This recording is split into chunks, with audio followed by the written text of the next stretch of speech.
ഇന്നെൻ്റെ ചോറ്റുപാത്രം കഴിഞ്ഞ ഒരു ദിവസം ചോറ്റുപാത്രത്തിൽ ഒരാൾ പറഞ്ഞു ഉടായ്പ കാണിക്കുന്നതെന്ന്. കാരണം പാത്രം കാണിക്കുന്നില്ല. പാത്രം ഓപ്പൺ ചെയ്ത് നോക്കണം, വീഡിയോ ഓപ്പൺ ചെയ്ത് നോക്കണം, അല്ലെങ്കിൽ നോക്കുമ്പോൾ ചോറ്റുപാത്രം കാണും. ഓപ്പൺ ചെയ്യണം. ഓപ്പൺ ചെയ്യുമ്പോഴാണ് നമുക്ക് കാണാൻ കഴിയുന്നത്. ഇത് നമ്മുടെ പുരാതന കറി. പുരാതന കറി എന്ന് പറഞ്ഞാൽ കൊച്ചിലെ മുതൽ എൻ്റെ വീട്ടിലെ എൻ്റെ അമ്മച്ചി ഉണ്ടാക്കുന്ന കറിയാണ് പുരാതന കറി. നമ്മൾ രണ്ടുപേരും ഇവിടെ ഇങ്ങനെ പ്രത്യേക ഒരു പേരൊക്കെ ഇട്ട് വിളിക്കുന്ന കറി. ഇത് അമ്മച്ചീനെ തന്നെ പുളിയും മുള. ഇവരൊക്കെ വേറെ മാമി എടുത്തിട്ടില്ല, വേറെ കറിയും ഉണ്ട്. പക്ഷേ എനിക്കാണെങ്കിലേ നമ്മൾ മീൻതലക്കറി ഇങ്ങനെ കഴിച്ച് എനിക്ക് മീൻതലക്കറിയുടെ മണം വന്നടിക്കുമ്പോഴത്തേക്ക് നമ്മൾ ഏത് സാധനമായാലും അങ്ങനെയാണല്ലേ. അപ്പം ഞാൻ ഇത്തിരി തല കഴിക്കും. കറി കഴിക്കുമ്പോഴത്തേക്ക് ചമ്മന്തിണ്ടാ അരമതിയാ അങ്ങനെ നല്ലതാ. ചമ്മന്തിക്ക് മീൻകറി കിടക്കണം, അതാ സുഖം. ഇതെന്റെ ചോറ്.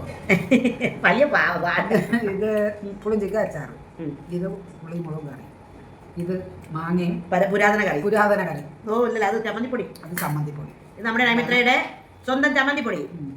അതാണ് മാമി എടുത്ത്. ചമ്മന്തി കൂട്ട് ആൾക്കാർ കാണണ്ടേ. ഇനി ബാക്കിക്ക് വേറെ കറിയുണ്ട്. വേറെ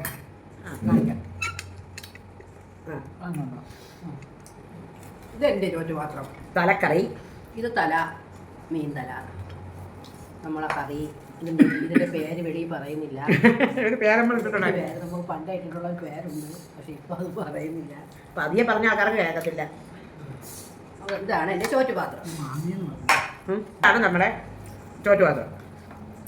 പുളിഞ്ചിക്ക, നല്ല ഈ പുളിഞ്ചിക്കച്ചാറ് ദിവസം കഴിച്ചുവിടെന്ന് പറയൂലേ. ദിവസം കഴിച്ചുകൂടാ, അത് ശരി തന്നെ. പക്ഷേ നമ്മൾ ദിവസം പറയില്ല. ഒരു ദിവസം വെളുത്തുള്ളി അച്ചാറാണെങ്കിൽ ഒരു ദിവസം മാങ്ങ അച്ചാറ്, ഒരു ദിവസം പുളിഞ്ചിക്കച്ചാറ്. അച്ചാറ് കഴിച്ചാൽ ഒരു ദോഷം സംഭവിക്കില്ല, പക്ഷേ അത് ആവശ്യത്തിന് മാത്രമേ കഴിക്കാവൂ.